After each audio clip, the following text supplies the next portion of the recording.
बिल्कुल ठीक, बहुत-बहुत शुक्रिया आपने वक़्त दिया सर। ये मुज़ाकरात का जो मामला है, ये भी हम फ़वाद चौधरी साहब को भी सुन रहे थे एक और टीवी चैनल पे, वो ये कह रहे हैं कि पीडीएम नहीं चाहती कि इंतख़ाबात के हवाले से और जो बात हो रही है, और आपने देखा है 2 दिन से जो स्टेटमेंट्स भी आ रहे हैं, तो आपको क्या लगता है सर, कितने होपफुल हैं आप कल के मुज़ाकरात के हवाले से जो तीसरा राउंड होगा? पहली चीज तो मैं क्लैरिफाई कर दूं, क्योंकि हम पीडीएम नहीं है, तो शायद वो जी। किसी और की बात कर रहे हैं, जी, हमारी तो जी। बात नहीं जी, कर रहे थे। पीएमएलएन की पार्ट तरफ इशारा था ऑफ उनका। कोलिशन। जी, हुँ। हाँ। नहीं, मेरा ख्याल है कि जो पब्लिक पॉस्चरिंग आ रही है पीटीआई की तरफ से, या फॉर दैट मैटर और पार्टीज की तरफ से, वो अलग है। और जब हम बैठते हैं टेबल पे, तो सिंसियरली कोशिश होती है कि कोई न कोई रास्ता निकले। पीपल्स पार्टी का व्यू पॉइंट आपको भी पता है, हमने शुरू से ये कहा कि रास्ता यही है और कोई नहीं है। न कोई किसी और इंस्टीट्यूशन को इसमें बीच में पड़ना चाहिए, न जुडिशरी को, न एस्टैब्लिशमेंट को। और अगर पॉलिटिशियंस ये भी नहीं कर सकते, तो फिर क्या वो कर सकते हैं?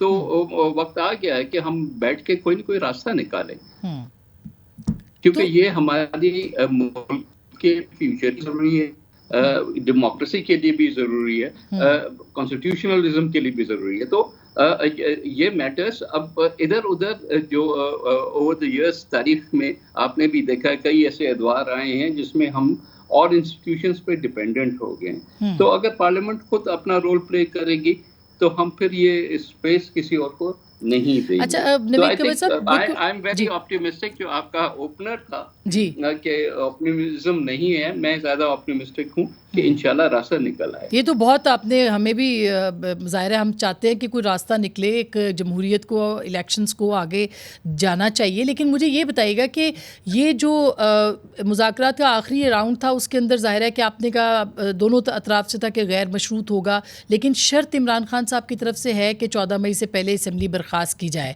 ख्वाजा साहब कहते हैं कि नहीं, या PMLN कहती है कि नहीं, इंतखाबात अक्टूबर में ही होंगे। तो आपको क्या लगता है, बीच की कोई राह निकल सकती है सर? आसमा, मेरा तो ख्याल है कि मैं काफी क्लियरली ये बात कर रहा हूँ। नहीं, शर्त तो नहीं हो सकती ना हमारी तरफ से ना उनकी तरफ से। अगर रास्ता निकालना है, दूसरी साइड, दोनों साइडों को निकालना होगा ना। दोनों साइडों को थोड़ा बहुत गिव एंड टेक देना होगा, तभी रास्ता निकलता है। तो इस लिहाज से मेरा ख्याल है कि कोई प्री कंडीशन ना पहले होनी चाहिए, ना बाद में होनी चाहिए, ना इस डेट के बारे में होनी चाहिए, ना किसी और चीज के बारे में होनी चाहिए। हाँ, ये जरूर था कि सबने कहा कि भाई अगर इतना मिलजुल के इलेक्शन करना है, तो फिर पोस्ट इलेक्शन सिनेरियो को भी तो आप देख लें कि ऐसा ना हो कि ये पोजीशन नहीं हो सकते, अगर मैं नहीं जीतूं तो इलेक्शन बेकार, वरना इलेक्शन बहुत अच्छे। ये नहीं हो सकता, दोनों साइड्स को इस पर कमिट करना हो। तो नवीद कमर साहब, जो लास्ट मीटिंग हुई थी और जो कल होगी, उसके बीच में ज़ाहिर बहुत कुछ हुआ है, लेकिन आपको लगता है कि पिछली जो मीटिंग थी वो बहुत हौसला अफजा थी और उसका नतीजा कल निकल सकता है, या ये मुज़ाकरात आगे जाएंगे? कोई टाइम फ्रेम आपके जहन में है इन मुज़ाकरात के हवाले से? आसमा, ये नहीं देखे ना अंदर क्या हुआ, क्या कॉन्वर्सेशन हुई, ये तो मैं नहीं उस पोजीशन में नहीं हूँ कि मैं डिस्क्लोज कर सकूं। लेकिन जाहिर है कि अगर बातचीत हो रही है, तो उसका मतलब है कि चीजें आगे बढ़ेंगी ना।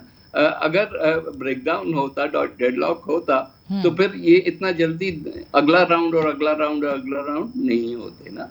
तो क्योंकि ऑप्शंस, जो ऑल्टरनेटिव्स हैं, वो काफी खतरनाक हैं, वो हम सब समझते हैं। तो उस लिहाज से ये काम हठधर्मी से नहीं होगा, बल्कि म्यूचुअल अंडरस्टैंडिंग से होगा।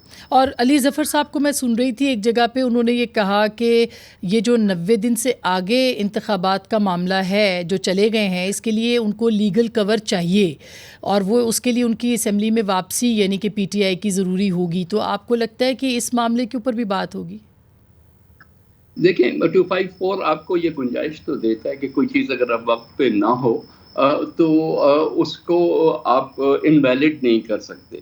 तो उस लिहाज से तो आपको भी पता है कि तारीखी तौर पे ये चीज़ें पहले भी हुई हैं। आज भी जो कोर्टों की तरफ से डेट्स दी डेट को तो सरपास कर चुकी है ना। तो ये तो एक सिचुएशन है जिसको आगे आके किसी न किसी असेंबली ने अगर ज़रूरी हुई, मेरे ख्याल से शायद ना हो, लेकिन ज़रूरी हुई भी तो किसी आइंदा की असेंबली ने आके इसको सॉर्ट आउट करना होगा। इस स्टेज पे इस बहस में पड़ना कि पहले हमें अंदर आने दो, उसके बाद हम इलेक्शन में जाएंगे, मेरा ख्याल है कि ये चीज़ें जो एक्चुअल हमारा टारगेट है उससे हमें डिस्ट्रैक्ट करेंगे। तो नवीद कमर साहब, खान साहब तो बार बार ये कह रहे हैं कि ये ताख़ीरी हरबे हैं और इस वक्त की जो हुक्मरान इत्तेहाद है वो नहीं चाहती कि इंतखाबात हो, तो आपको लगता है कि अगले एक हफ्ते में मामला तय हो जाएंगे किसी तरफ, मतलब आप चले जाएंगे, या ये वाकई ये मीटिंग पे मीटिंग होती रहेगी? देखें, खान साहब को मैं क्या उस पर मैं कमेंट करूं।